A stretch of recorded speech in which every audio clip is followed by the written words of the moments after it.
All right, good evening, everyone. Welcome. Thank you for being here tonight. Appreciate it. My name is John McNamara. I'm the Superintendent of Schools here. And tonight is the first of three informational meetings we'll be having about our bond referendum. We are working on a proposal for the community for several different areas of our facilities that we're looking to improve. So we're going to talk to you a little bit tonight about those various items. Share with you how we put that together for you, and happy to take any questions along the way as we go through it. First off, thoughts to everybody down in Florida. They're getting hit pretty good right now, so we're certainly sending positive thoughts their way. All right, let me start just by introducing some of the folks that are here with us tonight. As I said, I'm John McNamara, the Superintendent of Schools. Also, several members of my team are here tonight as well. Anthony Cedrone is our Assistant Superintendent for Business. You'll hear from him a little bit later tonight, just to talk to several pieces of this. I have Steve Moran. He's our Assistant Superintendent for PPS. He's here as well this evening. Stephanie Scolari, our Director of Human Resources, is here with us tonight as well. And then our district architect, Michael Mark, you'll be hearing from him shortly, tell you about some of the projects we have planned, as well as Frank Marino, who's our construction manager, are all with us this evening. I have several members of our Board of Education here tonight as well. Our Vice President, Tara Cassidy, is here, and then trustees Jennifer Perfetti and Anthony Greco. Unfortunately, our President Laura Reich is unable to be here tonight. Her father-in-law passed away over the weekend, and she's at services tonight, so she sends her regrets for not being able to be here. And Adam Fisher, our other trustee, is home quarantined with COVID, unfortunately, so he was unable to be here tonight as well. So they send their regrets tonight and certainly wanted to be here. All right, let me start just by sharing a little bit about our why. So I'll tell you a little bit about why we're proposing a bond at this particular time. Some of the questions that I've gotten about doing a bond referendum at this particular time, when we have some economic challenges, right, that our country is facing, our region is facing, inflation rates are going up at a pretty good pace, interest rates are rising. So why propose a bond at this particular time to the community? So I just wanted to give you a little bit of that backstory and kind of share with you a little bit tonight about why we're taking a look at it at this particular time. So going back to when I first came on here, we started doing a bunch of survey work, 2016, 17, and started to put together a strategic plan. And one of the areas that we looked at was the area of facilities. We have a good amount of work to do across our buildings. So we put together a plan, and we picked a particular point in time for a very specific reason, and that is we have some debt service that's going to be paid off between this year and next year. And the thought behind proposing a bond at this time was to replace that existing debt service with new debt service where we could pay for some of these really large ticket items that we need to address across the district. So we put together a capital improvement committee. They met throughout the year last year. They were scheduled to begin their work towards the end of 2020. Unfortunately, with COVID hitting, we put that work on hold. We had other priorities in that school year in 20 and 21 and held off. Once we got our footing after COVID or during the pandemic a little bit in 21, we resumed that work. And that committee put together a series of recommendations for us to take a look at and a number of projects that needed to be addressed across the district. So that kind of speaks to the timing of this a little bit. We would have really targeted last year, to do this, referendum that would probably have fit better, but we delayed things because we lost a little bit of time with COVID. The other piece of this is our buildings are aging. We have some infrastructure work that we'll speak to a little bit. As our average age of our building is pushing over 65 years old, there are things that mechanically need to be addressed and infrastructure that is aged out and needs to be replaced. So we'll share a little bit about what those items are tonight. And this is what I mentioned before, some of the expiring debt service that we have coming off the books over the next couple of years. There were several projects done in the district, you know, 12 to 15 years ago. And those projects include the additions that were done at the elementary schools. They include the North Gym here at the high school.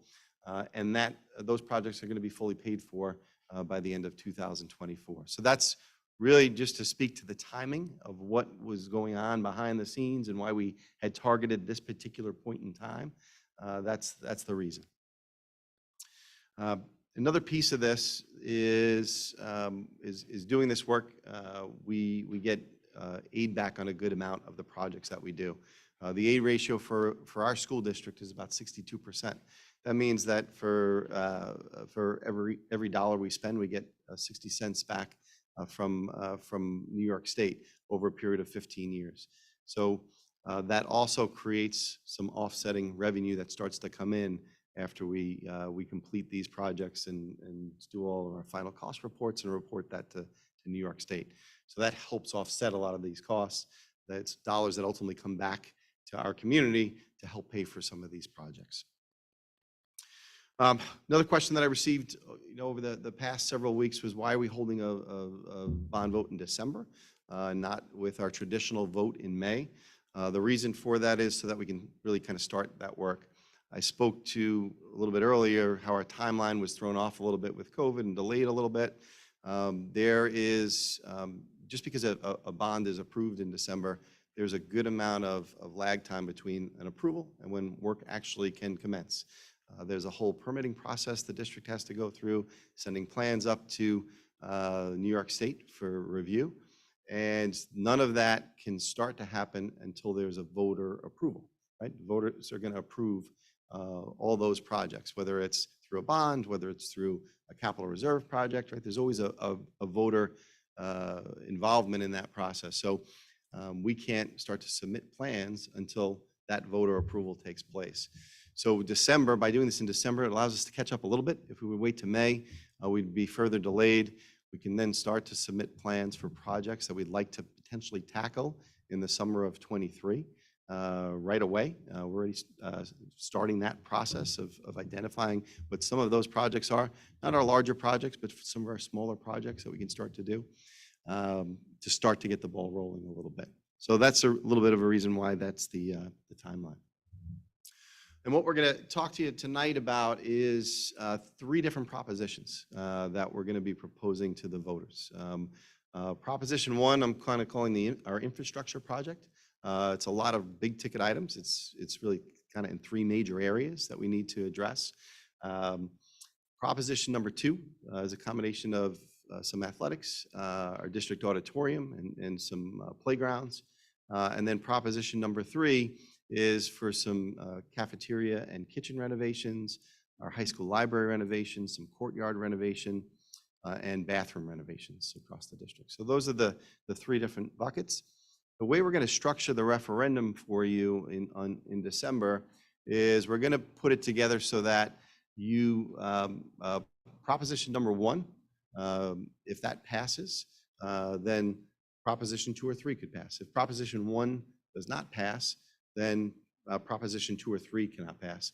The infrastructure work is really the critical work, certainly that we have to do, right? That's the, you'll see a little the windows, our HVAC work. So that's something that's fairly critical that we need to do over the next several years.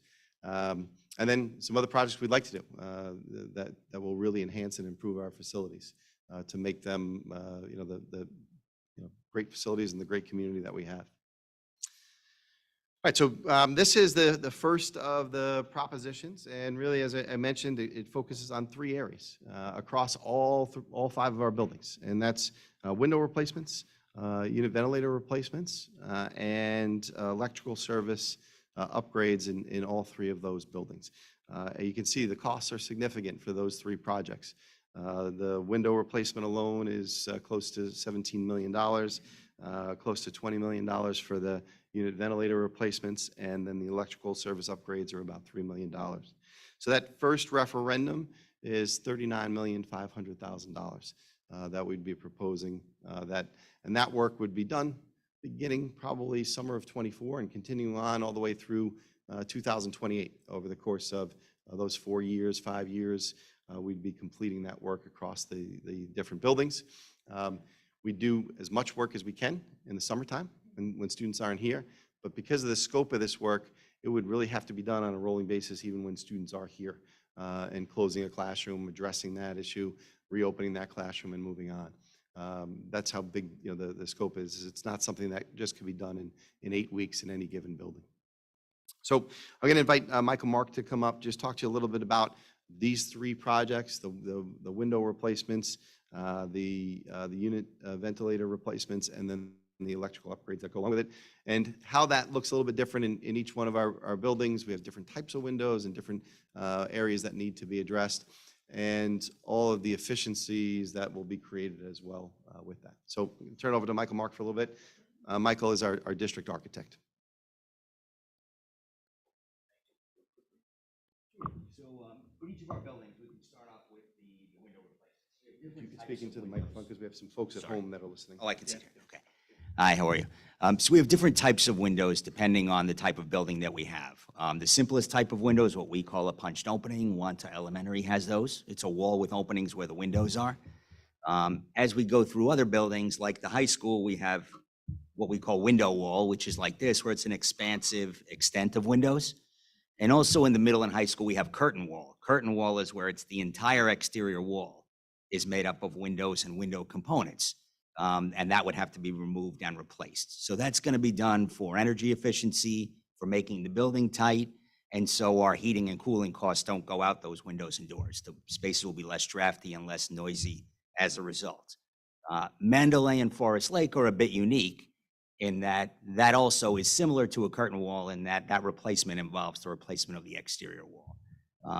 What goes back will be something more formidable. It'll withstand the elements better, certainly. It'll make the building safer, more protected, and certainly more energy efficient. Down or? Okay. The univentilator replacements really involves a little more than the univentilators. It's HVAC altogether. That's heating, ventilation, air conditioning. So one of the things we learned during this whole pandemic situation is the importance of ventilation and fresh air and indoor air quality. So this is not only going to provide more natural air in the spaces and make them properly ventilated, it'll make the spaces better for the kids and more comfortable as a result, but there's also better filtration in all of these new units. The units that we have in some of these buildings, like you see in these 2 photos, are original to the building. They were put in the 50s. Those original units are still there. The district's done an amazing job keeping them running over all these years, but they're nowhere near the efficiency of when they were first installed, and they're nowhere near meeting the requirements of all the code changes that have happened since. So as we replace these, we'll bring them up to snuff with current codes and what we anticipate the codes will be at the time of construction. As the superintendent mentioned, it takes quite a long time to get these items. So once we get our permits and we bid them and we order them, it could take 6 to 8 months just to have them arrive here. Since we're going to be doing the work on a rolling basis, that's why we're starting in 24, in the summer of 24. We want to have those units here and ready for us. So as we close a classroom down, do those improvements, move on to the next one, we're not waiting for equipment to arrive. It will all be here already. In order to support these heating and ventilation loads, that's part of the infrastructure improvement that's related to the electrical services.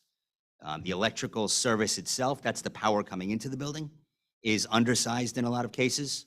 Over the years since 1950 when these services were put in or since upgraded, we've added more computers, more fans, more smart boards, more things that draw energy. We've offset some of that with better lighting, but we still need to increase that service and also the distribution of service, which means how that power is transmitted throughout the building.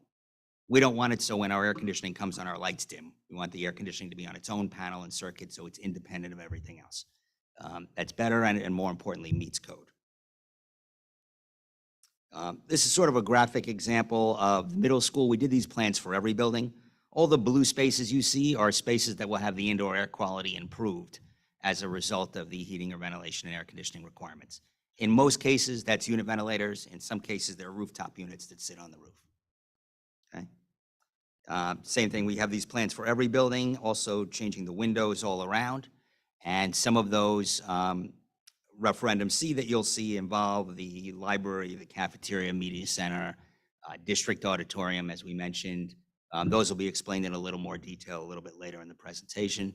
And finally, in the last one, we want to address bathroom improvements in a lot of these buildings. So a lot of them are aging out, parts that we can't get anymore, and really just improving those for the benefit of all the students.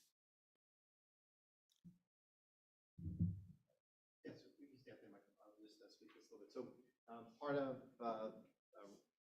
so that's referendum number one. So that's the infrastructure, that's the windows, the univents, and the electrical upgrades associated with it. Part of the other piece that have come out of this process is also looking for ways to upgrade various parts of our facility. So referendum number two, proposition number two, would be for district auditorium, athletic fields, and some playground work as well. You can see the kind of the breakdown here at the athletic fields, about $12 million, district auditorium about $3 million, and then about $900,000 of playground resurfacing and playground replacement as well. So I'll let Michael speak to the plans here and the design. Knowing everybody in this room, you've all had the opportunity to be in our district auditorium. It's an aging facility and is in need of some TLC, some upgrades. So Mike can talk to you a little bit about what would be entailed with this design. Sure. Yeah. One thing that you may notice as we go through all the designs is that our discussions with administration were such that we weren't going in there and knocking everything out and rebuilding everything from scratch. So wherever possible, we work with the infrastructure that we can, preserve what we can, and improve the pieces that can't be upgraded. So in the case of the auditorium, we're actually keeping the ceiling panels, but just resurfacing them. This space would involve a new sound system, theatrical lighting and sound that's tied into your building PA system. So when the announcements come on, the sound system transmits that to the people in the auditorium, especially in emergency situations. We have replaced the seats and the flooring surfaces and the wall finishes. So we'll be adding some acoustical treatment, which will help the space perform better. And the sound system and lighting system will have presets to work for a variety of functions. So there'll be one set for lecture series, there'll be another preset for plays, music concerts, etc. It's really a smart integrated system that's easy to operate. We're not building a Broadway theater, but we need something suitable for the school and everything that they perform in this being the only auditorium in the district. It has to have some flexibility in there. Here's a rendering from the stage looking out of what it might look like. So the ceiling panels we kept but resurfaced. We may need to re-aim some of them when our engineers just measure the acoustics in the space so that they absorb the sound properly. We want to make sure it doesn't echo in there, but works properly. On the walls, we just put decorative panels that have acoustic absorptive qualities with some backlights that are color changing and simple to affect. So we can have a variety of features in the space and just really change the vibe of the space depending on what's going on. The seats are all, as you see, foldable seats. Typically what we do in auditoriums is we'll put an epoxy finish under the seats. So in the winter when you're coming to see your kid's concert, if snow on your shoes and it melts, it's not ruining the carpet underneath. We can clean that epoxy relatively easily, but the aisles will all be carpeted. The main spaces will all be carpeted. We'll have runner lights along the aisles. So if somebody has to get up during a performance to leave, they can safely get out without distracting everyone. Middle and high school fields. So this involves, we're keeping the existing track and field, but upgrading to a permanent LED lighting system. The benefit of LED is that not only is it more energy efficient, but it's less obtrusive. That field. So the existing ones, I think we spoke about having a separate community meeting just on field lighting, but essentially there's a lot of glare from those metal halide lights that you have. Even if it's not shining on your property, just looking at them in the horizon gives a large halo around those lights. With the LED lights, there's almost no glare. The light spill doesn't go beyond where we aim it. So typically once we get 5 feet out of the affected area, we're not lighting anything up. What we've done in our other projects is bring people around with light meters, and we can take measurements in neighboring properties and re-aim the lights as necessary. So we want to be a good neighbor to everyone that's around, and it's typical for schools to have residences immediately abutting them. So we're very sensitive when we design these to minimize light spill or eliminate light spill altogether. As I said, that field will add some walkways so people aren't walking along the neighboring properties. This would add a new baseball, softball, soccer field, and then field lighting, where it's appropriate in each of these cases as well as thank you, a concession building, which again, we want to, on game day, keep people out of the building to the greatest extent possible to keep it safe. So there are toilets at the field so people don't have to walk. It helps people from handicap accessibility as well. Much easier to maintain, almost minimal maintenance. So they're not going to be out here mowing. You're not going to have geese flocking to your field, no mud pits, that sort of thing.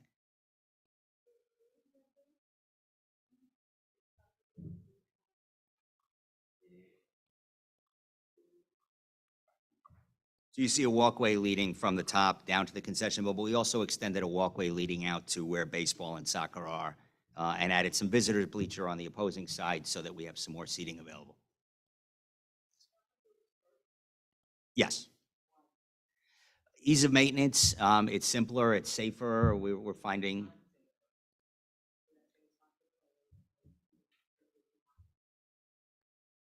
It's a multi-sport, but yes, I mean, that's something we can certainly discuss. There's many options to everything that we do. So when we do a bid, we work in as many options as possible. And certainly there's still more conversations to happen with the community before anything is finalized. So that's softball on the lower right, baseball on the lower left.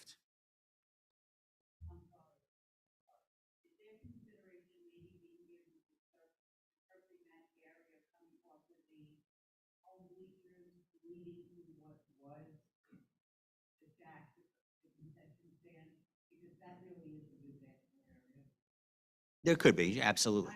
Yeah, everything's under consideration, so.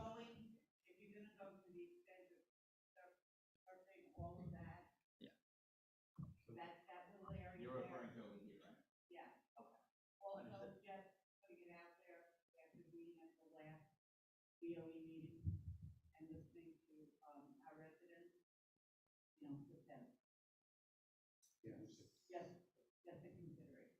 Okay. Yes. Presently, there is fencing in there, so we have a little flexibility in adjusting exactly where those locations are, but certainly something that we've evaluated. Hi.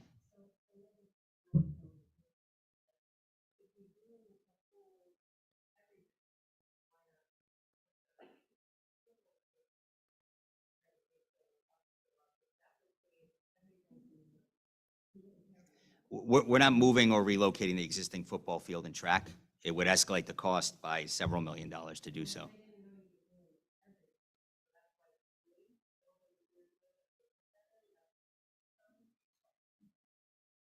Yeah.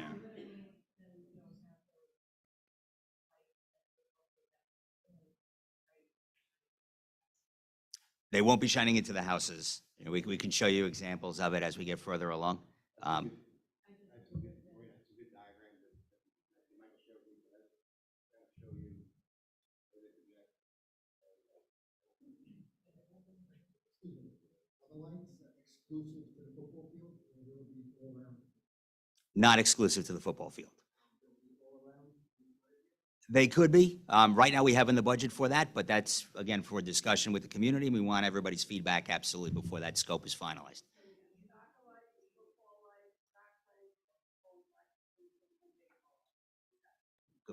Correct. And typically around the track, what we do is we have our field lights that light up for playing a game. But we also put in lower lights in case you wanted to open the track for walking and allowing the community to walk around the track. We don't need the highlights on for that. We put lower sets that only light up the track surface itself. As the district controls the lights. So there, obviously all that is set by the district. So we would determine, what time to go on, what time to go off. Sure.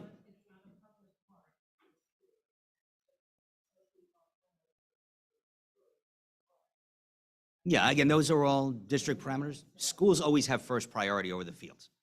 If you don't extend beyond that, that's up to you guys as well.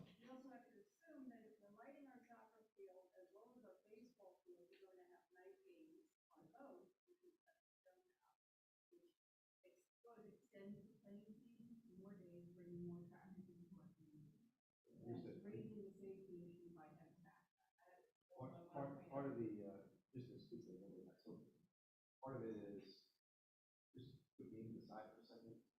Right, when we get to the shoulder months, we get about this time of year, which is in October, November, and then in March and April in the spring season, that means a very limited access to because of side of varsity sports, middle school, JV sports, and it gets dark early. So the lights allow us to extend practice. We've had practices for years and years. Our teams have done very well over the years. I don't see why we need to extend practice. Just hearing from our athletic community, hearing from our athletic director, and hearing from our coaches, right? That has certainly been a request that I've gotten. I'm just concerned about, my husband jogs every day and he comes up and he sees people pulling weight sleds on the, during the day on the turf, moving the turf. He comes home and says, "Oh, cool."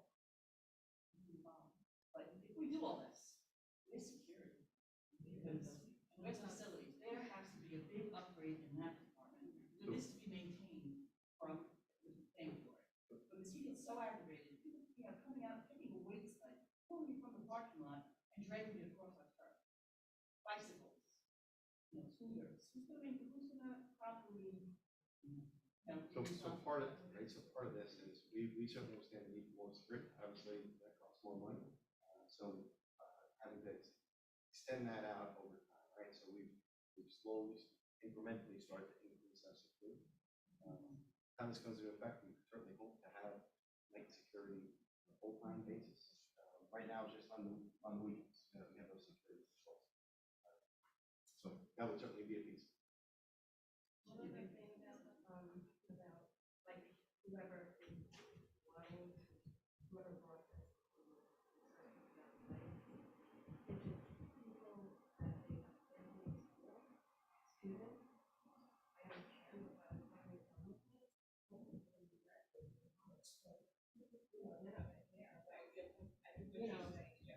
this. I mean, this is, so it's not a public park. And it's going to be made into a public park. What it looks like. at least the money is allocated something. In other words, in a serious look, I understand that they want them down to the pool, but meet somewhere in the middle. So you can take some of this money and allocate it other places rather than having all these lights. So you're going to basically state they're only going to extend a certain amount of hours per se, spring, fall, and then they're just going to set that. So how is that used? I don't understand. I know we all it would be nice in a perfect world if high school somewhere built differently, and that would be justifiable for such a small thing. We're investing on, we're proposing to invest a lot of money in these fields, right? So it would be to extend the use of that to the best of our abilities, extending practice time. Yeah, but that also impacts us. So Understood. And the there park has to be, it's understood, but it has to be more than understood. Yeah, this is. things that are reopen. There are a lot of other things to do besides lights. Everything else, see how it works, and then. Let me just go back fundamentally. So typically around 8 to 10 years before you need to replace the surface.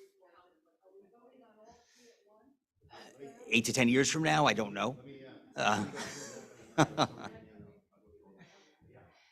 It's about a quarter of the cost of replacing the entire field because all the subsurface would remain, all the drainage piping, the drainage systems.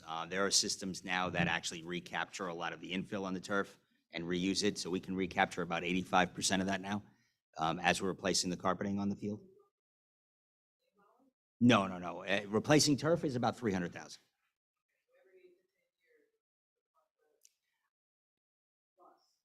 Potentially, like I said, I don't know what the cost will be 10 years from now. It's difficult to project.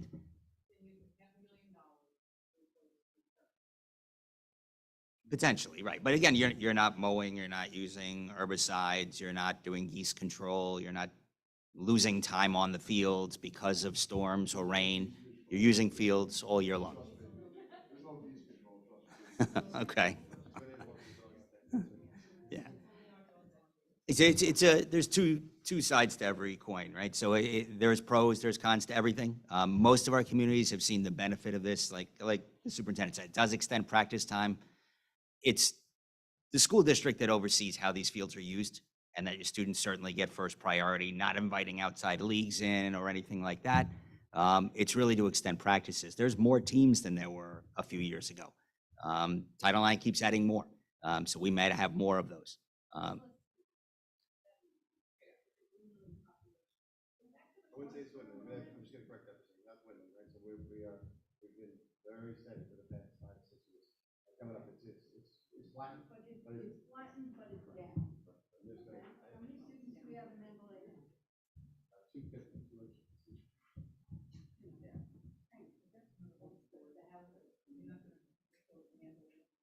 Back to the cost. When was this all costed out, and have you figured in the projections for our current inflationary situation? Yes. And we'll get to that. Yeah.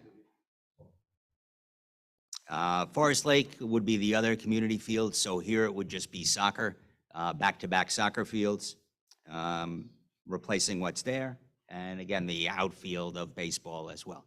The infield there is already turf. Yes, yes. If they're here, sure. And there were mailers sent out, so everybody will be aware of all the scope here. Nothing is done. No, the Forest Lake is much simpler because it's only 2 fields, so you're only talking 6 poles that just aim in. So nothing aims out to houses over there.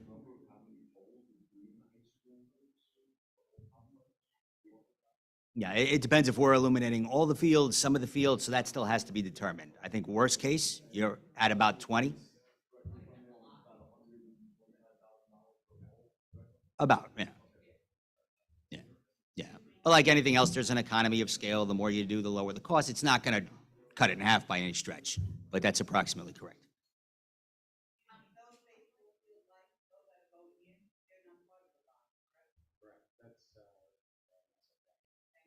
Correct. That's, Yeah. Soccer and lacrosse, right.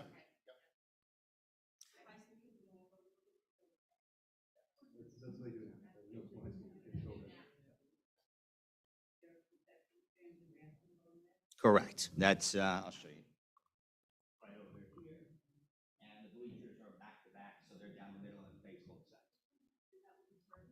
Yes.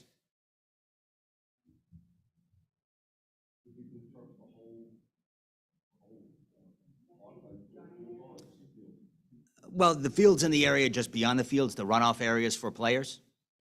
Yeah. I would say you'll probably extend to the street since people will approach from the street, but you may not extend all the way to the north end of that.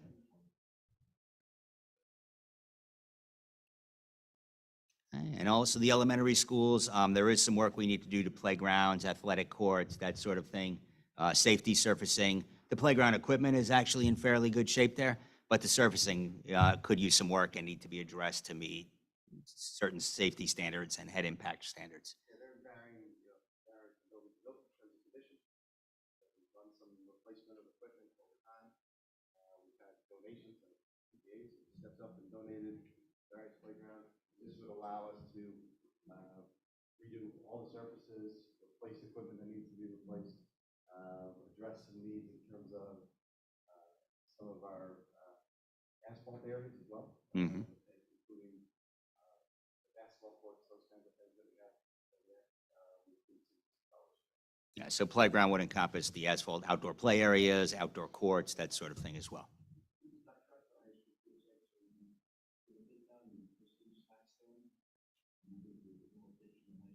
We were thinking more about repurposing it for storage of equipment and things like that. Right. As opposed to taking it down.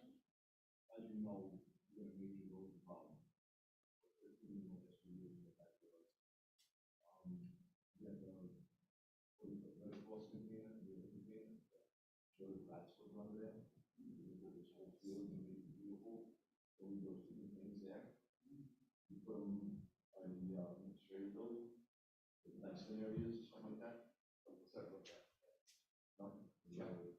We've talked a little bit about various ways to clean up that area. I keep telling them, but I do my best. Yeah, it's certainly, I said, getting the food out of that existing concession building will help. The building itself doesn't need to go, but as superintendent said, it could be outdoor storage for track and field equipment, that sort of thing.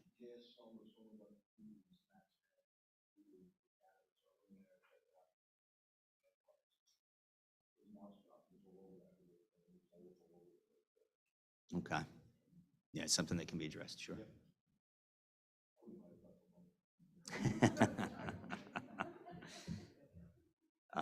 So Proposition 3 addresses a lot of the interior spaces in the buildings, kind of nice things to have for the students and the staff, absolutely.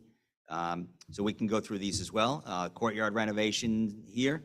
It's a beautiful opportunity. You're right outside your library, so it can be used as an outdoor reading room, an outdoor classroom, and as an educational space. Sort of an unused asset that's there and doesn't really, involve quite a bit. Cafeteria renovations as well. Upgrades, some connectivity for the two, easier to supervise, easier to maintain, cleaner and upgrade, modernized. And certainly Mandalay and Forest Lake have a lot of issues in the back of their bathrooms. We're going to address those on a district-wide basis also. So the goal is to try to touch some of them in each building, picking the worst ones, the oldest ones off. Some of them have been updated and modernized, so those would stay, obviously.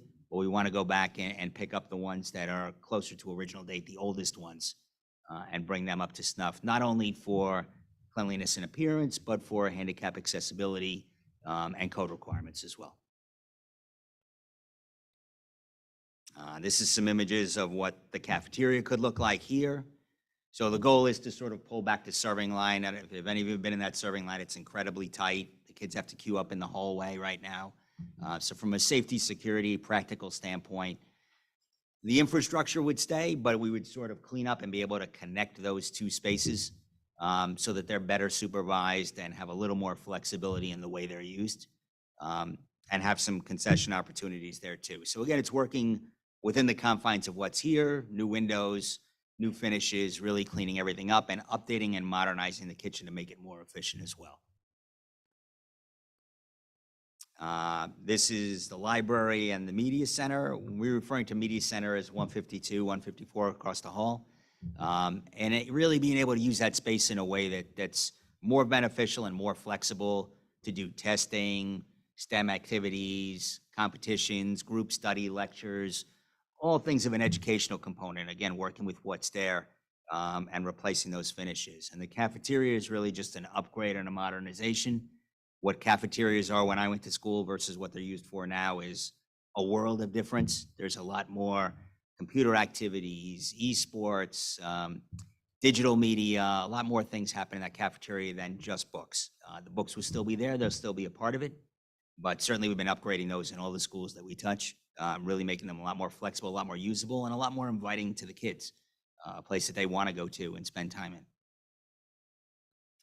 And this is the courtyard we mentioned earlier. So the bottom left image you see is what we call the outdoor reading room. We would just open up one of the windows from the library to a door that goes to the courtyard so that they could use it on nice weather days outside as well.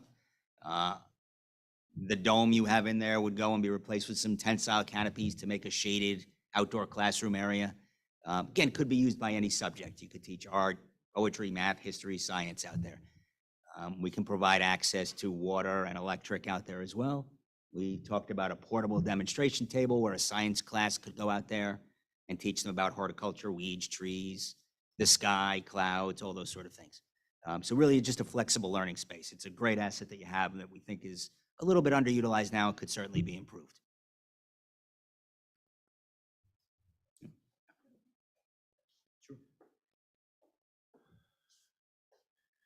All right, so this just provides a summary, just kind of get back to some of the questions we had before about, how does this work?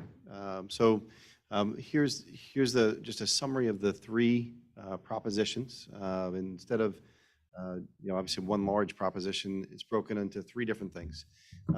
First one is the infrastructure work. That's the HVAC work, the windows, and the electrical work that needs to be done. So that's proposition one.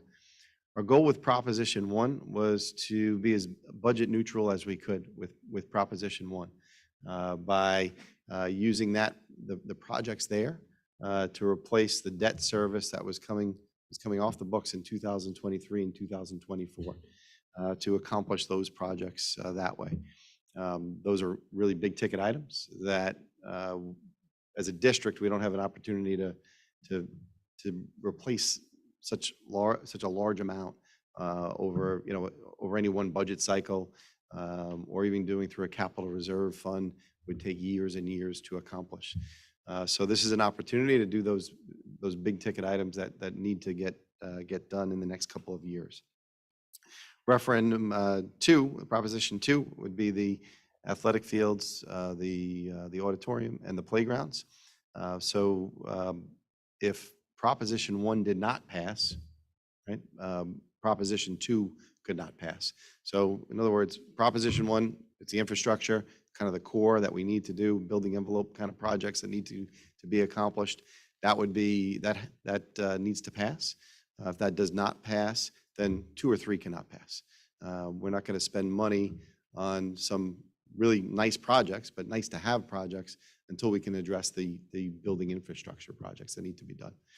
And the same thing for Proposition 3. Proposition 3, those nice learning spaces, the library, the cafeterias, that would be contingent upon Proposition 1 passing as well. So we could be in a situation where Proposition 1 passes and Proposition 3 passes and Proposition 2 does not. That means the work in the scope in Proposition 2 would not be done. Just Proposition 1 and 3 would be. We could be in a situation where Proposition 1 passes and 2 passes and 3 does not. That means the work in 1 and 2 would be done and 3 would not be done as part of the bond. So that's the way that's structured, but Proposition 1 needs to pass in order for any of the work to be done. Okay. Yep.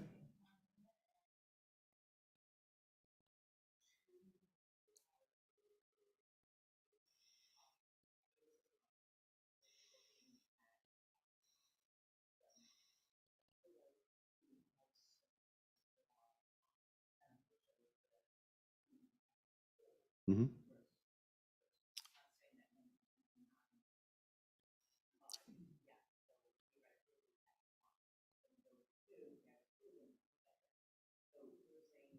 No, so what could happen is 1 could pass, and if people feel more strongly about the work in the scope of work in Proposition 3, 3 could pass, and then 1 and 3 would be done, and 2 would not.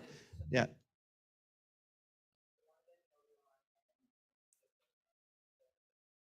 All at the same time.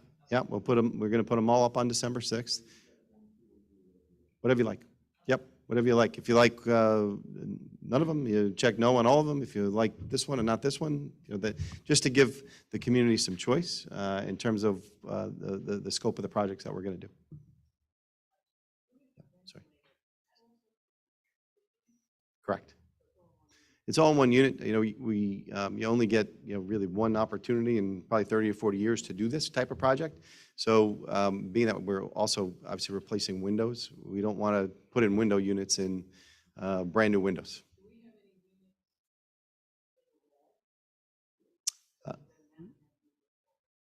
Yeah, so we either, in our instructional spaces, we typically either have window units or no air conditioning.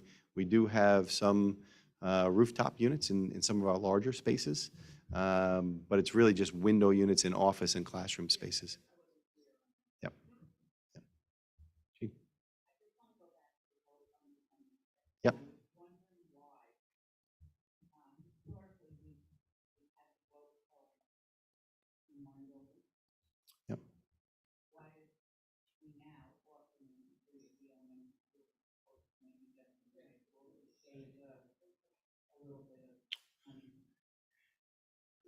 I think we structure the same way we do the budget vote in May. Less confusion for people. They know where they kind of go every year. Was part of the thinking too. Yep.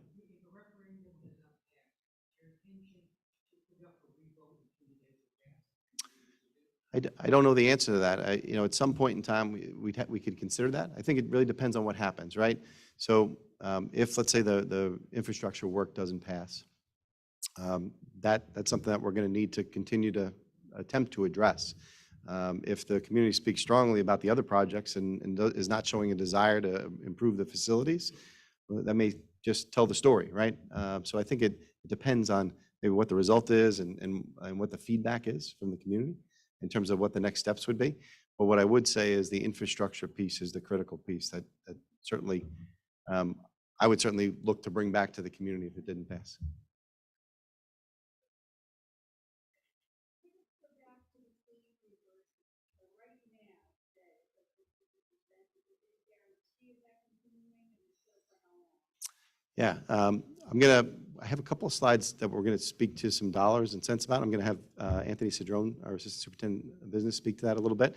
But it's a pretty stable rate. It's a formula that's used to compute that rate, and it's a wealth ratio. So as that changes, it can change over time, but it would take some pretty significant swings in demographics and our wealth ratio to impact that.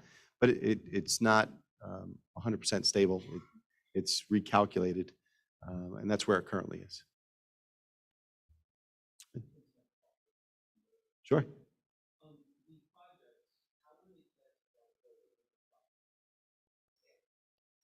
So it was just really athletics in our auditorium, just in terms of price point, seemed to be, yeah, so two kind of balanced proposals. You know, we came in at 16 and 14, so that's really what we wanted, to give people some equal options, you know, in terms of price point.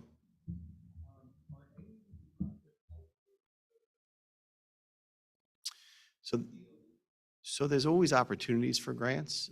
There's no guarantee that you're going to get a grant. You know, we've applied for grants. We've successfully gotten some. We just did our art rooms at the middle school with a grant. We just are on the verge of getting a grant to do 2 of our science rooms at the middle school and the high school for about $500,000.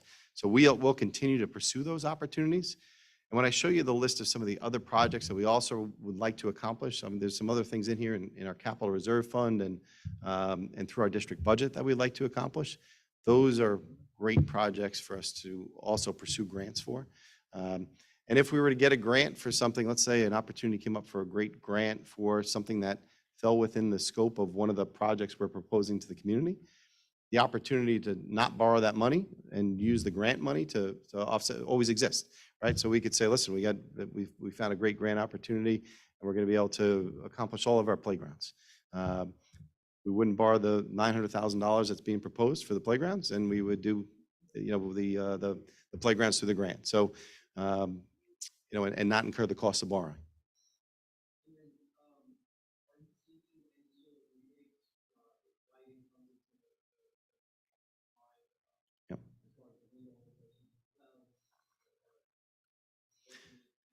Yeah, I'll let Michael speak a little bit to the efficiencies that we're going to get with some of this. You know, this is work that's certainly going to enhance our efficiencies. You know, taking window units out of windows and not having those and having all that self-contained is going to improve our overall efficiency. These brand new units that we're going to be installing is going to be a much more efficient system, right, in terms of the unit ventilators. So that's going to come with that. As far as rebates that we get with LIPA, I can let Michael or Frank speak to that a little bit.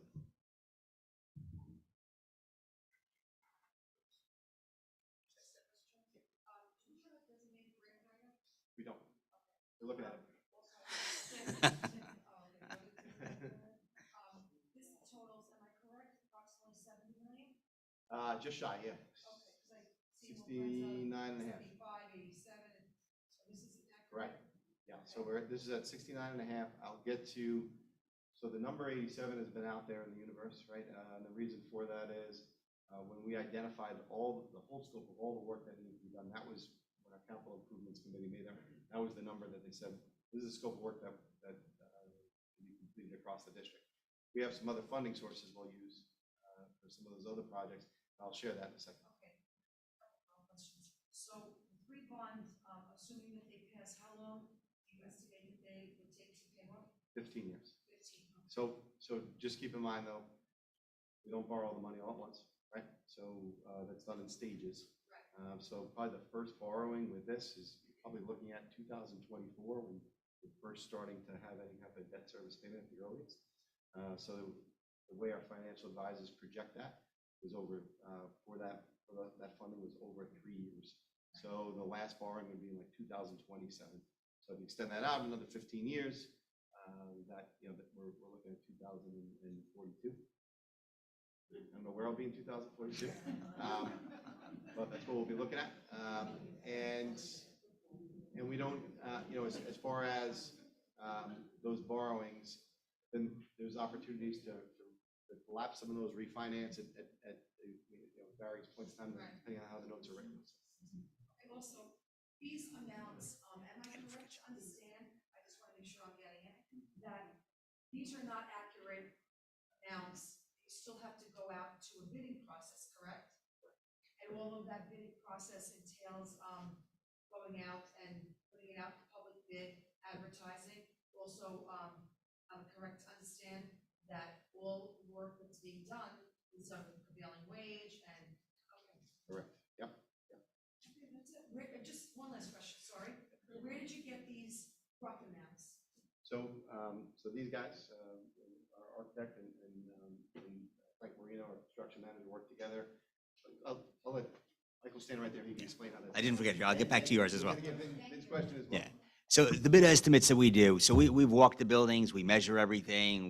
We have, between the two of us, probably 65 years of experience in bidding public projects in schools. So everything you said is correct. We have to pay prevailing wage rates. If a job is over 1.5 million, we have to do separate prime contractors. So it's not just one bid, it might be 4. For any project that's over $1.5 million, a separate general contractor, plumbing, electrical, mechanical. We separate it that way. So we based everything based on recent bids in other schools using the same formulas. Where we didn't have a comparable project, we reach out to contractors that we work with on a daily basis in other schools who also bid these and say, hey, we have a project in Wantagh. This is the general scope. What would your unit costs be for each item there? And then we do a pretty good calculation on what the construction bids would be today. And we add an escalation with the understanding that this project won't be done this summer. It might not be done till next summer. So we add in inflation rates and escalation rates to account for that on a year-to-year basis based on the averages we've seen over the last few years. Over the last few years, they've been pretty crazy. We've seen escalations that are well above normal of what we've normally seen in the construction period. So we kind of built in a worst-case scenario.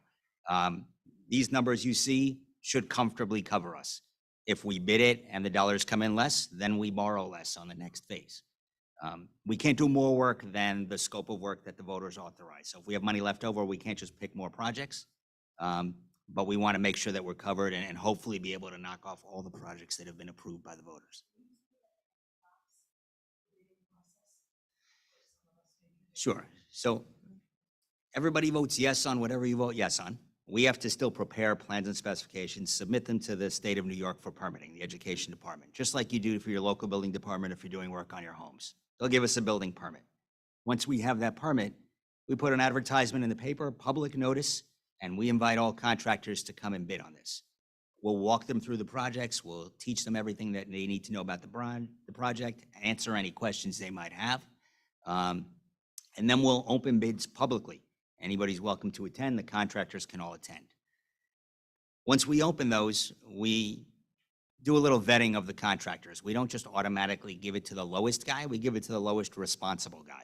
So we have to check that guy's references. Did he make any math errors? Did he include everything in the bid? Once we agree on who that lowest bidder is, we make a recommendation to the board, and the board ultimately votes on awarding that contract. And at that point, the construction process begins, and Frank Marino and his team oversee that construction all the way through, but we're there as well throughout the whole process. Everything is sealed and they're opened publicly, so that everything's on the up and up. We can't look at numbers. It's submitted in a sealed envelope. In that notice to bidders tells them what date and what time and where we're going to be opening them, and we open the envelopes in front of everybody.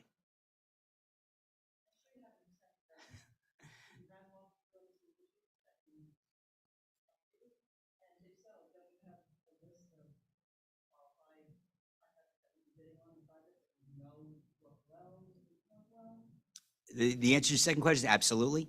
So when we're bidding a masonry project, we're going to call really good masons that we work with successfully in the past, as will Frank and his team. But there could be someone that we've never worked with before, who's the greatest contractor ever, and he just never won one of my bids. That's possible.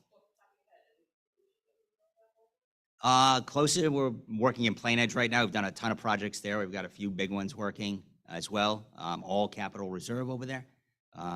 That's the closest one. We worked in Levittown, we're working in Lawrence, we're working in Valley Stream, working North Shore School Districts. Let me think. In particular, I've worked in Glen Cove. We're working for Nassau BOCES right now in one of their schools in Syosset. Right. Well, we work for the town of Oyster Bay. That's different than the schools. Yeah. Town of Oyster Bay, town of North Hempstead, town of Hempstead, Nassau County, et cetera. And to answer your question earlier, I didn't forget about you. So we work with the local utilities all throughout the design process. And oftentimes they will offer rebates back. They're never guaranteed, as the superintendent said.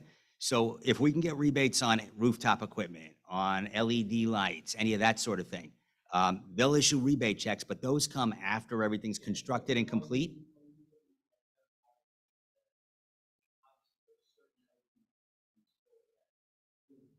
Yeah, like I said, we'll work with the utilities during design process, and if they tell us they can give us a bigger rebate on another one, we're happy to go that direction.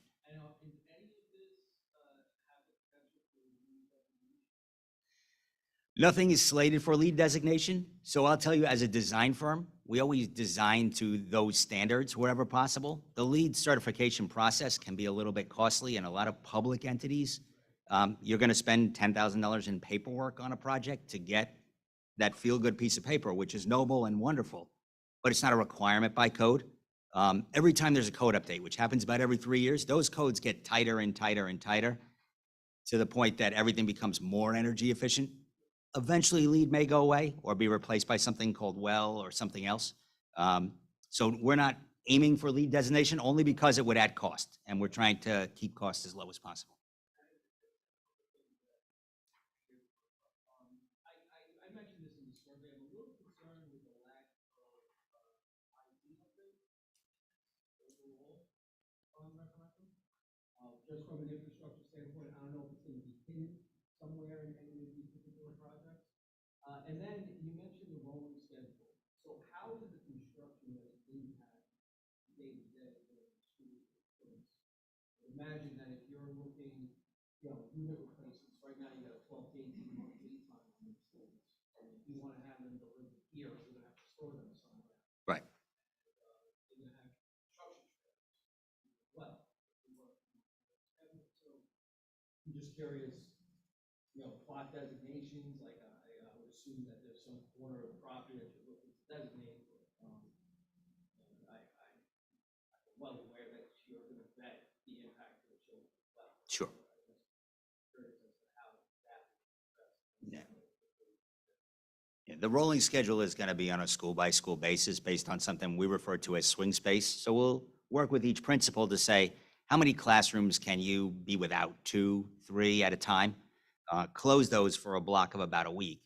Our contractors enter and exit from the outside. One thing that's tight on all school projects, not just our firm or Frank's, but everyone, is that we don't let contractors mix with students and staff. They have to use a separate entrance, park in a designated area, and do all that.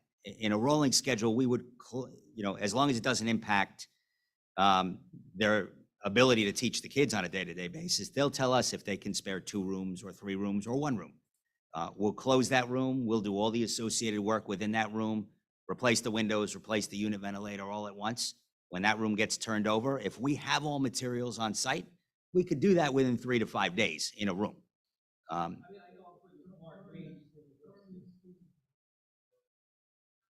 Correct. Yeah. No, yeah. Right. And forgive me, I'm not sure where our capital reserves are at the moment.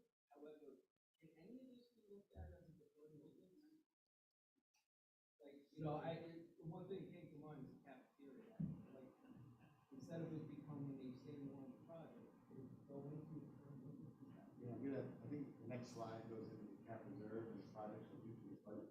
So that we can, I'll kind of show you what we earmarked there. We took some of the pieces that we know we have to do as part of building the world kind of projects, some roofing, some some of the masonry work that has to be done. We put it in there. We do have some dollars currently in capital reserve. The plan would be to go to the voters in May. Those dollars to short, so it's all kind of the second. Yeah. And part of the identification of the cap reserve projects are things that don't have long lead times like you mentioned. So we're not going to be waiting 6 months for masonry or roofing. Those are things that are readily available. So if we vote on them in May and permit them right away, we can do that work over the summer. And the goal is to make the building envelope tight. We don't want to spend money on the inside renovating a space if the roof is leaking on it or the windows are drafty.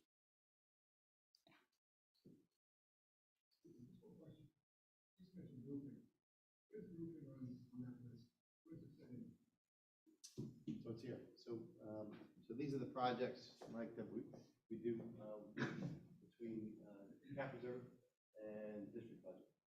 So you can see in the cap reserve, these are projects over the next through 2028 that we'd like to do through the cap reserve. We have a little over $3 million in there now. I see that now, but so it's not in the bond. Not in the bond. Roofing is not in the bond. We have about 1.6 in roofing that we need to do, and that's in the cap reserve. Which we have. So those are some of those projects that you were talking about today. Yep. So that would be, that's kind of the hybrid approach to this, right? We know that we're not going to do it all through the bond. We have some other sources, and that would be the cap reserve and through the district budget as well. So that's the hybrid plan here. All right. I think that. Oh, sorry, skipped ahead. So one of the challenges for us, right, is just how do we project all this, right? And kind of where I started in the beginning, which is, there's obviously some uncertainty at this time in terms of what our economic situation would be, across the country, across the globe, and all the different factors that go into this. So just know that although even with a successful bond on December 6th, the work doesn't start on December 7th. There is lots of lead time, as Michael referenced earlier, of things that need to be ordered. We know lead time for some of these projects, for some of the equipment, is pushing 50 weeks for us to get that type of equipment. We know that the permitting process takes, right now, about 10 to 12 weeks to send a project up to SED. The scope of some of these projects is quite large, so we could be looking at longer times there as well. So all of these various factors, just all the uncertainty that we know that we'll be dealing with. And when making projections in terms of what costs are going to be and our ability to stretch a dollar, we've built some of that in, but we also know that that a lot can happen in a year, 2 years, 3 years, or even 4 years.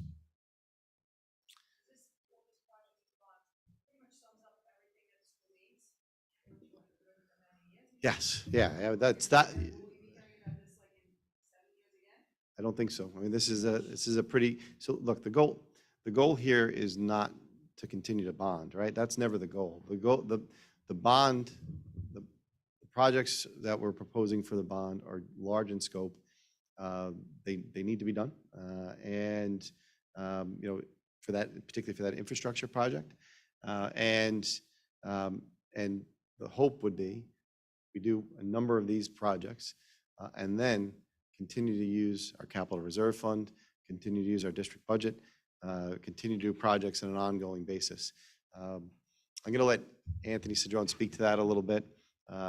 He's had great success in his previous place in doing that, where they didn't have to go out for borrowing because they weren't behind the 8 ball a little bit in terms of the scope of some of the projects that need to be done.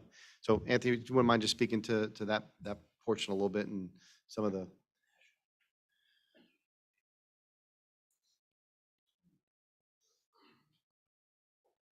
So just to follow up on what Mr. McNamara was saying, just like anything else, right? You borrow money to buy a house, maybe your house was $500,000, 30 years, when you're done paying it back, how much should you pay back? $750,000, $800,000, $900,000, right? Because you paid a lot to the bank to borrow and hold that money for 30 years. The same thing is true with us if we borrow that money. So a $39.5 million bond may carry $17 million worth of interest over that 15-year period of time.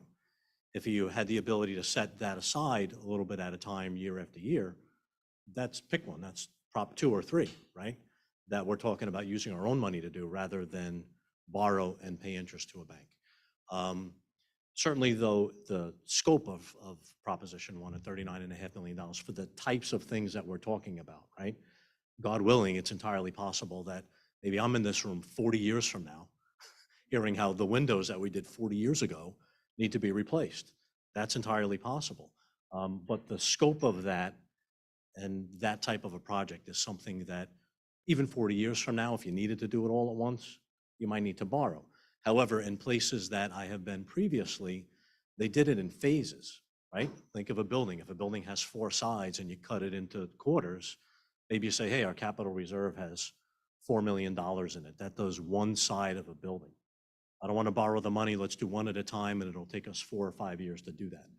If you think far enough in advance and plan far enough in advance, there are other ways to do this without always necessarily borrowing.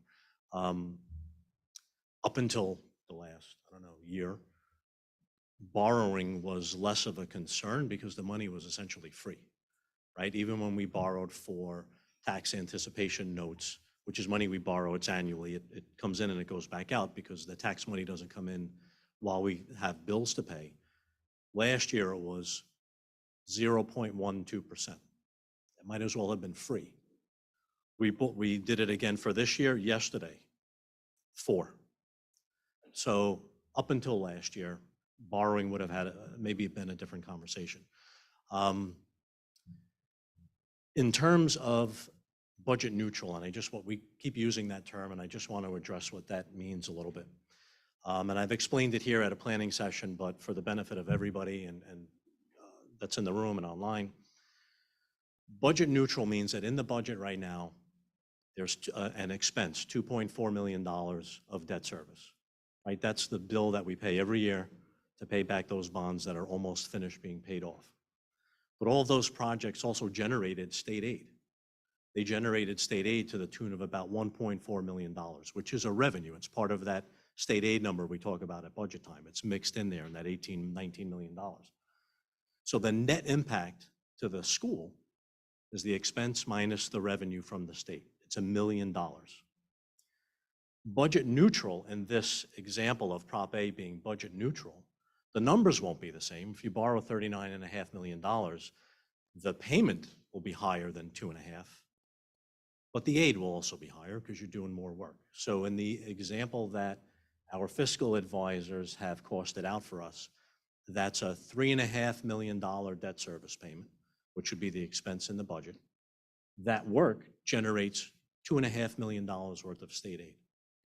So what's the net impact of that $39.5 million? $1 million. It's the same $1 million that the budget picks up now. That's what budget neutral means. So the payments and the aid are going to look different, but the revenue, the expense minus the revenue, current and in Proposition 1, both net to $1 million. So what does that mean? It means that if Prop 1 were to, A, whatever we're calling it, 1A, I can't, 1, passes, the budget doesn't need to pick up any more money to pay that off. The net effect is the same $1 million that's in there now. So that's what budget neutral means. We also have to factor in the bond that's essentially going to be looking at bond that's had a different interest rate than we're basically paying it off. The new bond that we're basically looking to get, we'll have a different rate, and bonds will typically have a lower rate, and it's not a big concern. That would be varying from 0.1% to 2%. So is that factored in as well? Is that rate going to be basically consistent throughout the life of that debt? Is it going to be like a mortgage? Will you have a set rate, and that's not going to change? The way they sell municipal bonds, the rate is set, but they sell it in pieces, right? So as was mentioned, it's going to be borrowed at 3 different times.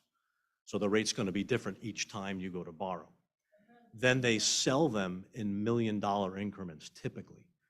So the longer out you go, right, typically you might get a better rate if you're only offering $1 million and you want it back next year, maybe you want a little bit more, you're willing to get a little bit less if you wait a little bit longer. So within that borrowing, you're going to have like you said, rates that are going to be fairly close to each other. But whatever the rate is on that piece will stay for the length of that time. So if somebody is going to say, hey, I'll give you $5 million for the whole 15 years, that rate would be the same for the 15 years. Somebody may say, I'll give you $2 million, but I wanted a different rate for this and that, right? So the rates can be different based on who bids on it, because it goes out to bid as well, right? We don't just say, hey, give us money. That goes out as well. It goes out to bid, and all of the banks that are willing to loan us money bid on the interest rate that they want to charge. And in that case, we go with whoever's charging the lowest rate. So yes, but with slight variations.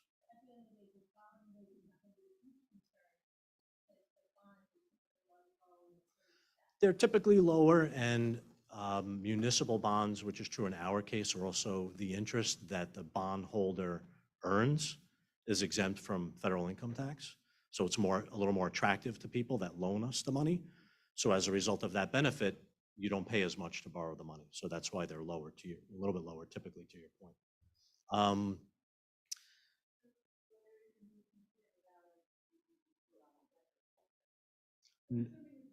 Correct. No. And, Moody's, in all likelihood, we probably would go out and have the school district's credit, rated again as, prior to doing the borrowing. Looking for a favorable rate, obviously the better, the less risk you are, the more likely you are to get more bidders, the lower the rate. Anything that normally applies to what you would think, same thing, your credit score is good, you get a better rate when you go buy a car or you buy a house. Same thing with us, same type of thought process. So that's what budget neutral means, because I know we keep using that term and it's kind of out there. Well, what does that mean? At a previous planning session, this slide, the top part with the colors and the bars, addresses a question that, no, it's really not there for you to read here, because we'll post this online and then you can zoom in on it. I don't know if you can even read on the slides, because there's 4 slides to a page. So when that's online and you're able to look at that, a question came up at a previous planning session about, well, what's the average house in Wantagh? What's the average house worth? How do I figure out what this costs, taxes and all that kind of stuff? This top piece with the colors, we talk about every year at budget time, right? Everybody always will say, well, you're talking about a 2% tax levy increase. What's that going to cost? What does that mean? At budget time, it's difficult because we don't have all of the pieces, right? The Nassau County controls the assessments. They control how it gets divided up. When I got the pieces that I need for the school year that we're in now, 2 days ago.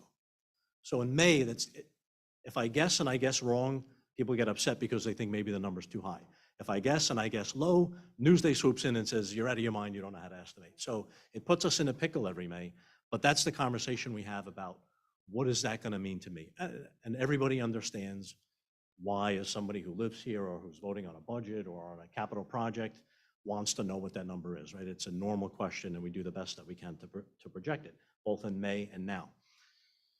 So there's a difference. So I answered the question at the planning session to say, and that number's on here. The average taxable house in Wantagh is $427,000. You're nodding yes, because you were here. I was looking to see if any other faces went, what, is he crazy? The average school district, specific to a school district. The average assessed value in a house in Wantagh is $547,000. Right? So so now the heads are going, maybe that makes a little more sense. Why the difference, right? So what's the difference between the two? Because in May and now, when we're talking about, how much this, Proposition 2 and 3 may cost that average homeowner, we use the information that we have now, plug in those numbers, and I do it on the average taxable home. So it's on that $427,000 home. So why? And why the difference? Everybody, when they look at their assessed value that the county says, every year, oh, here's what your house is worth. It's worth $500,000, $600,000, it's at $800,000. Everybody goes, oh, yeah, that's good. I think that's what my house is worth. Maybe if there was a really good real estate agent in town who knew the neighborhood, maybe I could sell my house for $1 million. Everybody then says, hey, I live in $1 million house. Then they sell their house. Then the following fall, they call me and say, I just got my tax bill. I bought my house for $1 million. I say, everybody wants to live in the $1 million house, but you want to pay tax on the $200,000 house, don't you? And they go, yeah, well, of course. Everybody does, right? So that's the difference between the terminology. The average assessed value is just your assessed value. This is what your house is, quote, worth. Then everybody gets a basic star, an enhanced star, a limited income exemption, a volunteer fireman exemption. Everybody grieves the value of their house every year because they don't think it's correct. As you do that, you drive the value of your house that you pay tax on lower. So that's the difference between what you're assessed at and what you pay tax on. They're not the same number. So when I do that, I use the average taxable value. Just as an example, 2 days ago when I got the number for this school year and I plugged it into that colored chart on the top, the average taxable house in Wantagh's tax bill was supposed to go down $51. The average.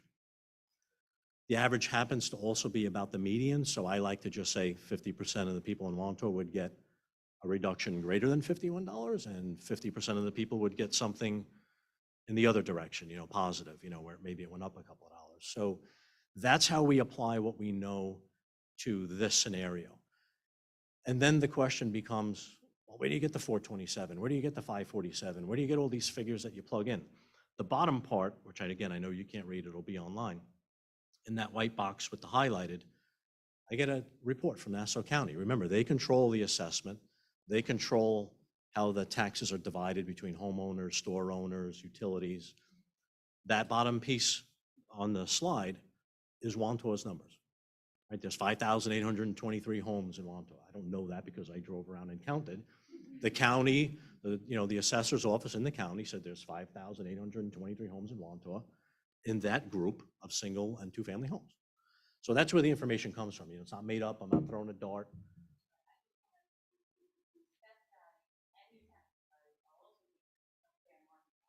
Yes. The market value is much different than local, which is what is so startling. A lot of times, like, my house is worth 800,000. When you look, your assessed value might be 6, you might get taxed on 5, so it's all doesn't. I just wanted to make sure everybody understood. Yep. We can go down that rabbit. We can go down that rabbit hole if you want. Right. We can go down that rabbit hole if you want. Right. So 2 years ago, and I won't go into it in great detail, but that was also what started to upset everybody because the county said, wait a minute, we haven't changed anybody's assessed value in 8 years, right? When Ed Mangano was in office, he froze everybody's assessed value. Everybody's fair market value changes constantly as houses sell, as things turn over. So there started to become a very big difference between that fair market value of your house and what it was assessed at and then what you pay tax on. And they said, well, we have to fix that. How do you fix that? You start to bring the assessed value of a house that had been grieved for the last 10 years and is way down here, up and up and up and up, and eventually you want to bring it up to market value. Sounds good on paper, but it's not good on paper when that piece of paper is the tax bill that arrives at somebody's house, right? Because what that means is somebody's was too low and somebody's was too high. And as much as I stand in a room at budget time or now and say, for every person's bill that went up, I guarantee you as I'm standing here, somebody's went down. It's a zero-sum game. It has to balance to zero. But those people don't call me. I know they're out there and I know that they exist. Mathematically, they don't call, they think somebody made a mistake, so believe me, they don't call. I only hear the other ones. But it's a zero-sum game, so that is the true reality of how all of that works. Everything in that white box, just so you know, I went on during the week last week, and I looked, and all of that is public information, because I actually looked at a comparison of 1,000 houses. That's the time I did it, and came up with, surprisingly, numbers just like that, and to my surprise, never looked at it on a big scale like that, and yet sort of looked at, from time to time, this person's, that person's, but never 1,000 like that. Yep. Anybody can find that. Right or wrong, that's what our tax bills are based on. That's what the tax rates are based on, right? So that's the argument for a grieving tax, right? My house is wrong, my house is right, my house is this, my house is that. And as soon as your neighbor does it and they award it, and then you look and you go, wait a minute, it's the same exact house. If their house is assessed at that, I don't want my house. And it just becomes a self-fulfilling, I don't know how you get out of that. And when you try to get out of that, everybody gets upset because of what it means to get out of that and correct it. If I keep going, we'll be here all night. Thank you for changing the slide. with all of that being said, and how I plug in those numbers and what the terms mean and what the values mean, Proposition A is budget neutral, as I've explained in terms of how that works. Proposition B is $130 a year, $10.83 a month. And Proposition C is $106 a year or $8.83 a month. Excuse me, I'm talking too much. So combine those and it's about $236 a year if 2 and 3 were to pass. Again, if 1 passes, neutral, 2 passes and 3 passes, it's 230, or any combination thereof, right? If only it's A and B, it's 130. If it's A and C, it would be 106. So any combination. Those annual numbers I get by plugging into that little chart with the colors, based on what I know right now.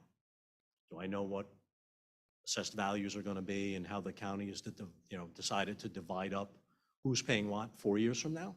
No, nobody does. If I were that good, I'd be playing the lottery. But so that's, and it's the same thing we do at budget time. I have to stand here in May, knowing I won't get the information I need till September, and do as best guess as I can so that people can make a somewhat of an informed decision. Good for now? Yeah, I can answer other questions. Or, yep. Why all 3 together? Why are we doing the solar one? It's, a little bit of a disservice to people who aren't here yet.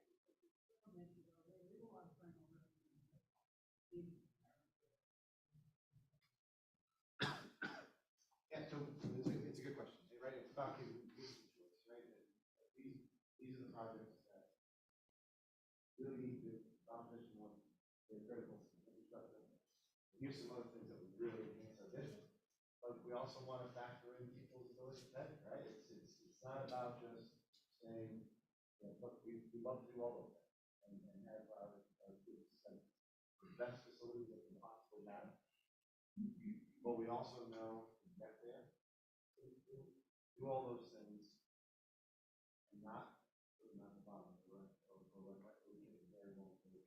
We're talking decades, not a couple of years, right? To do all those. But it's going to take a couple of years to get from phase 1 to phase 2 to phase 3. Yes. So we could probably do that, the scope of the $69.5 million worth of work in 5 years. Fair much? And just too, because of the timing, right? So if you go, you don't have to go back to it, but the slide with all of the variables, those same variables are going to exist 2 years from now. So if we were to wait a year or two and maybe things will be better, there you go. And since you have, even without the ridiculous lead times that we have now, right? I mean, they're unprecedented that things are 52-week lead times. You still have lead times on those things, right? So if we wait 2 years, maybe things are the same, maybe they're a little better, maybe they're a little worse. You're still going to have a year and a half lead time from a vote 2 years from now. So now it's 4 years before we start, right? So there's that factor as well. It takes forever in terms of timing to do stuff.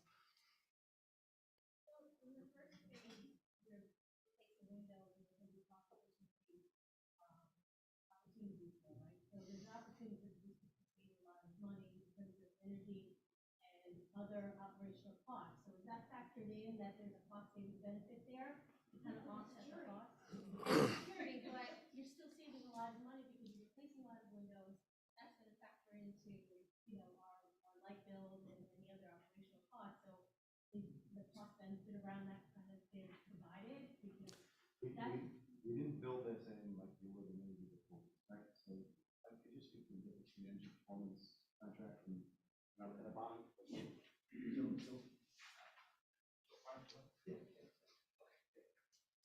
So a bond is different from an energy performance contract. Under an energy performance contract, all the work is done by a third outside party entity, and they control everything that you're getting. They control the scope, they control the dollars, and they have to guarantee the savings.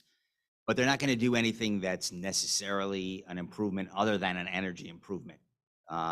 Anything that falls out of that scope, changing a ceiling. They might change these lights without changing the ceiling, for example, because there's no energy savings to be gained from changing the ceiling, changing the flooring, upgrading your bathrooms, any of those kind of things that are really going to improve the life and the experience of the kids that are here. They're only focused in dollar savings. Sometimes there's a benefit to that, but it's not the right fit everywhere. So we kind of weigh those options. This district has so many needs that are outside the scope of an energy performance contract, so we couldn't do masonry. They wouldn't do window replacements. With an energy performance contract, the savings generated by the energy have to pay for 100% of the improvements within 17 years. Things we're talking about, like windows, have a buyback of about 40 years. So by the time you generate enough savings to 100% pay for the windows, it's going to take about 40 years. So it wouldn't qualify for an energy performance contract. But it's going to improve the air quality. It's going to improve the efficiency. It'll be quieter in the rooms. It won't be drafty in the rooms. There's many benefits beyond energy efficiency that make a bond a better fit for some of these projects. To your point is, there will be some efficiency savings. Sure. We just don't factor that in the same way we would when we're talking about. I guess my point is that at the end of the day, for proposal 2 and 3, you're saying that for the taxpayer, they're gonna pay $60, $200, but at the same time, you're saving money on the operational costs because you're replacing the windows. So that might be helpful to factor that in, because as much as we're spending the money, you're also saving money somewhere else. And at the end of the day, it may not be $60 because you're saving money on an operational cost because of the replacement of the window. So that's what I'm getting at, that it's not necessarily contracts, it's just once you implement it, you know, we all save money with heat and everything, so that, I don't know if that analysis has been done to kind of show the communities and say, hey, we're gonna save money when we do implement these windows, and that's gonna be a benefit budgetary wise, and may save us money somewhere else. So you're not wrong. I think the danger in doing that up front, as much as I think we would all love to, is the energy you save the energy, right? So you might save whatever, I'm going to start to go into your lane here, a therm, right, in terms of heat. But if the cost of that therm goes up, the budget has to pay the same amount of money for right? You have 10 therms, now I'm only using 9, but the 9 got more expensive. So my expense didn't change at all. So the cost of the utility is hard to predict, to build in a savings up front to say, you're absolutely right, the windows are going to let us, run the heat less or do that. That savings would come down the road. If that materializes, let's say, and the utility cost does not change and eat up in dollars the terms of the actual utility, then when we do our budget each year, we'd say, hey, look, our bills used to be 100,000, now they're only 85. Let's budget 85. It would come on the back end. I think there's a little bit of a danger to build it in up front, although in terms of the savings, you're 100% correct.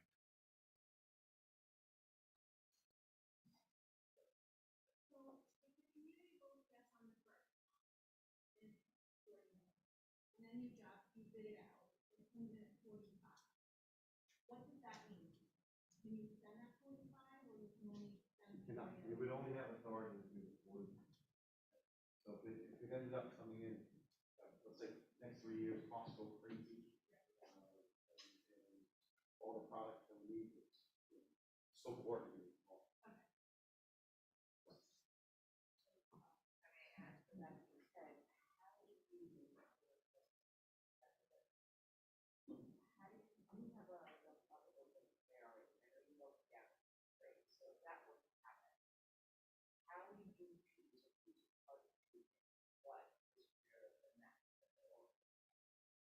Yeah, so for example, in Prop 1, right, it's windows across the district, right?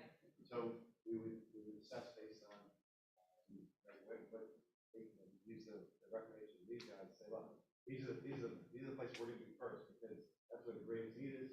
We have equipment that's failing there. We have windows that, when the rain comes out of the southeast, it's getting, Sorry, I was looking more about the stuff. They're two basic, very different. One is Gotcha. Yep. grade for the food, one is investment.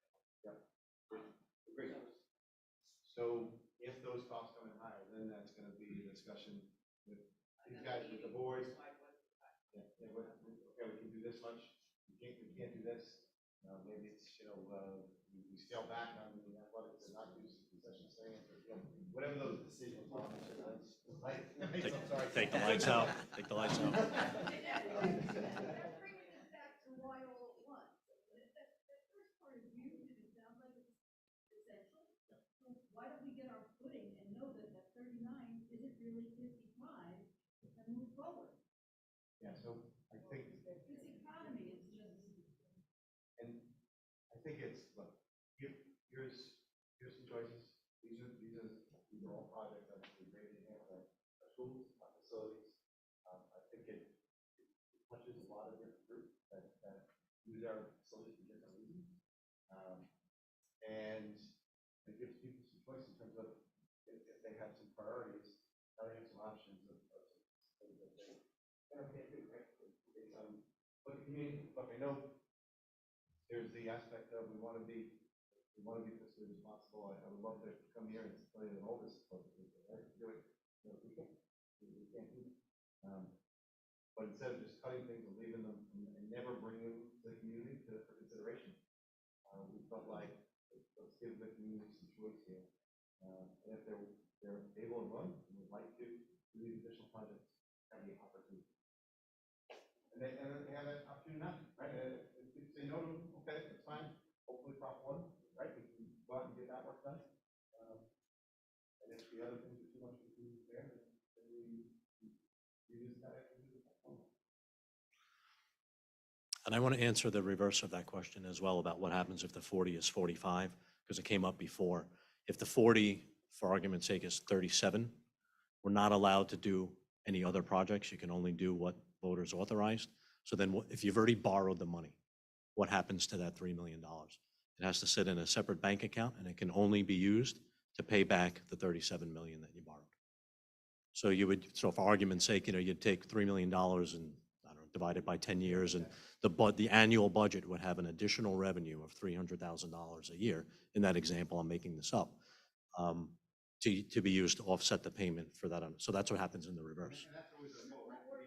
That would be nice if that worked out, but that's what would happen if that happened.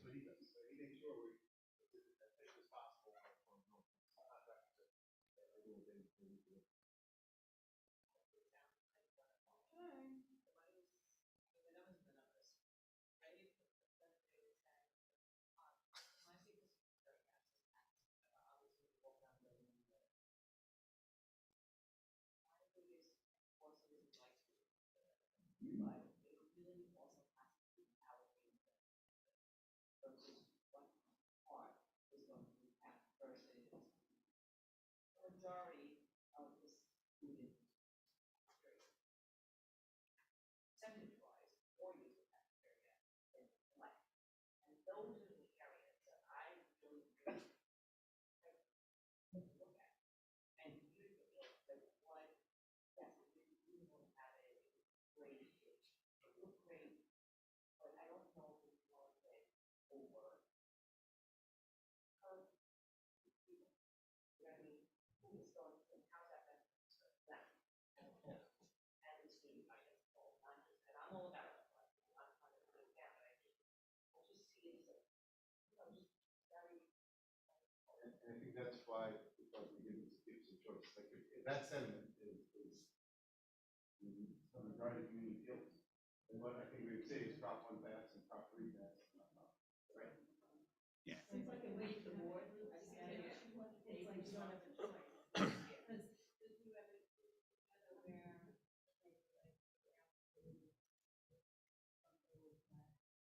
might not really care about the staff.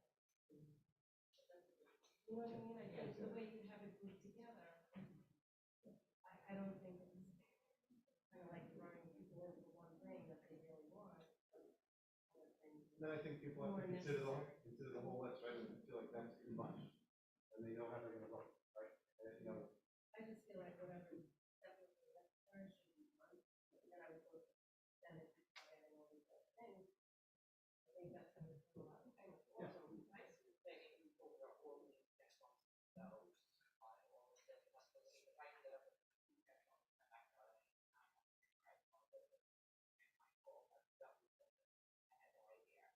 So, I mean, that studies have shown how it doesn't after health and stuff like that. So, I would really like that consideration there, and I think maybe the students have all of that.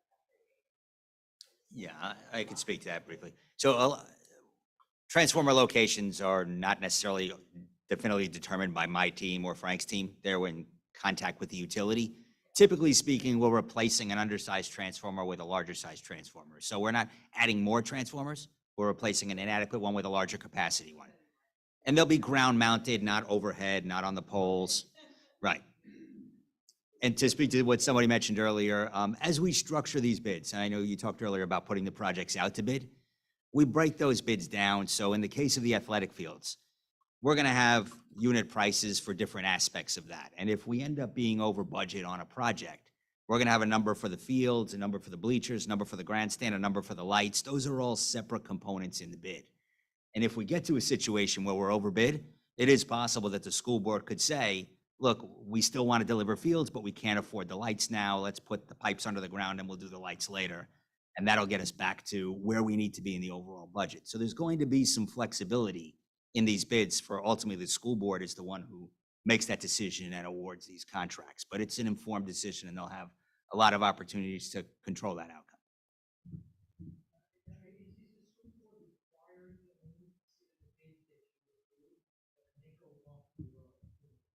We work for the school board, so it's all public information.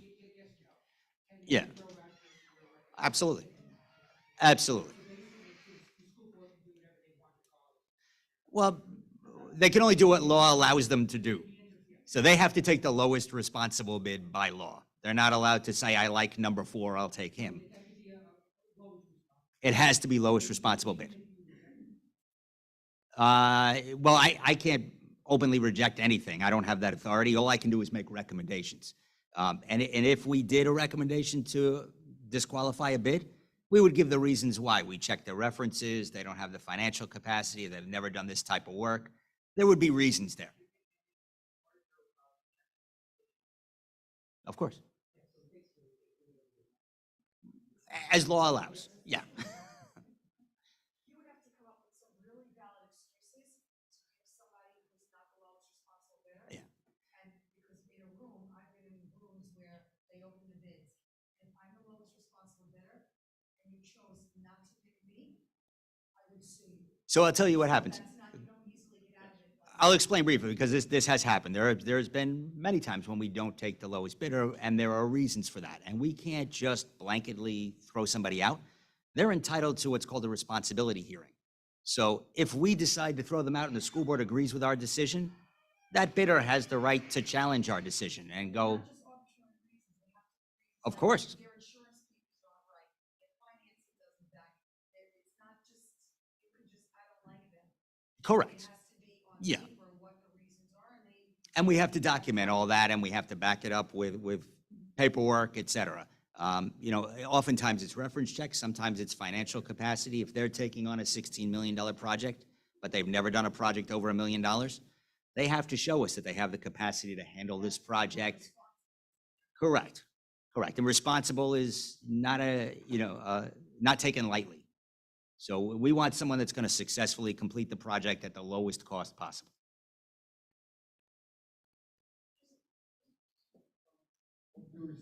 Sure.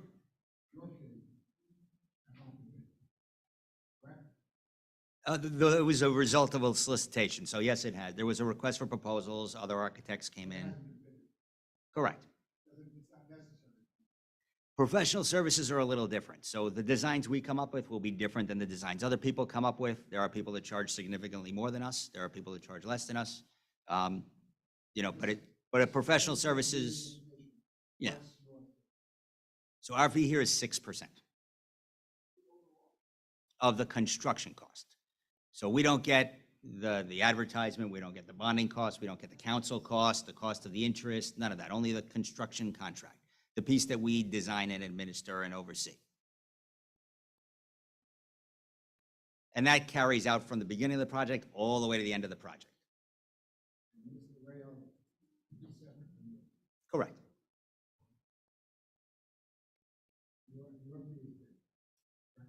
Yeah, it's two-way request for proposals.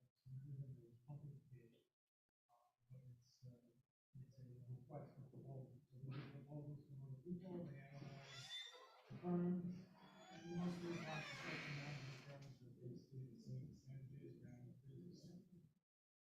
And I don't know how many they receive, plus, Yeah. just for a few years. Yeah, and our roles are very different. Yeah, professional services would include architects, construction managers, auditors, lawyers. So they carved out an exception in the law for professional services to say best practices, you do an RFP, you solicit everybody, and then you evaluate them, you score them on a sheet. This many points for this many points for that. And then a board or an entity gets to evaluate those scores, interview all the people that responded.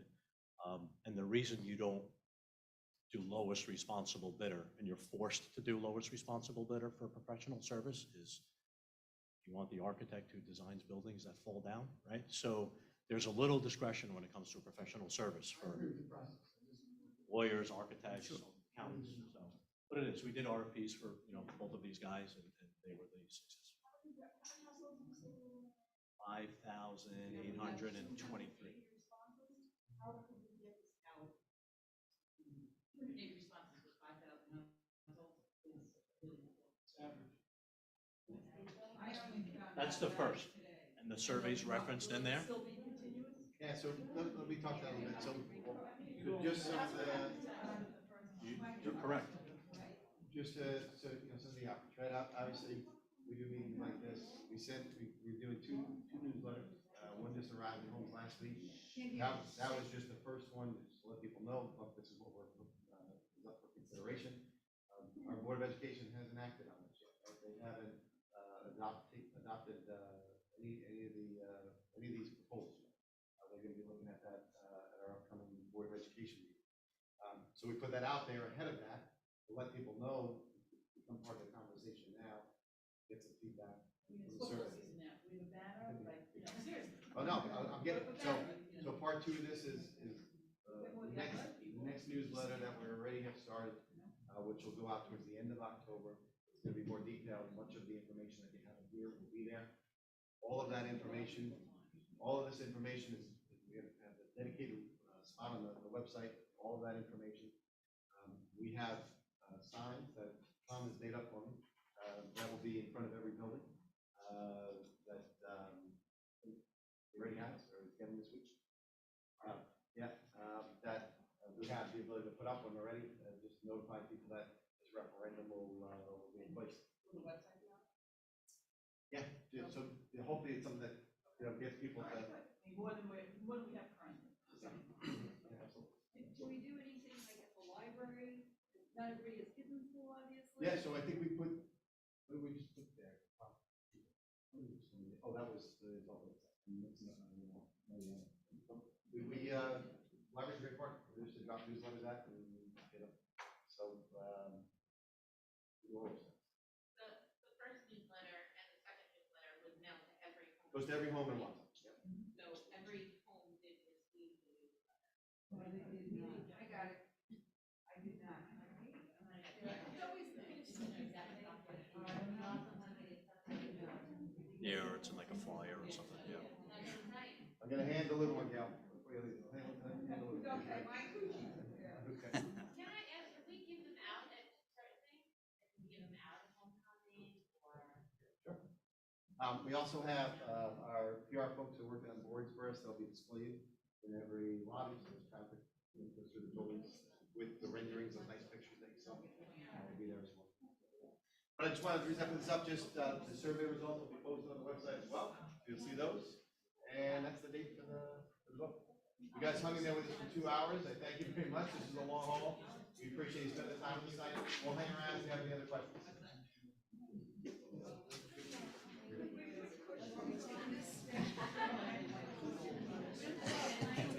Yeah, sorry. We'll put seat cushions down next time.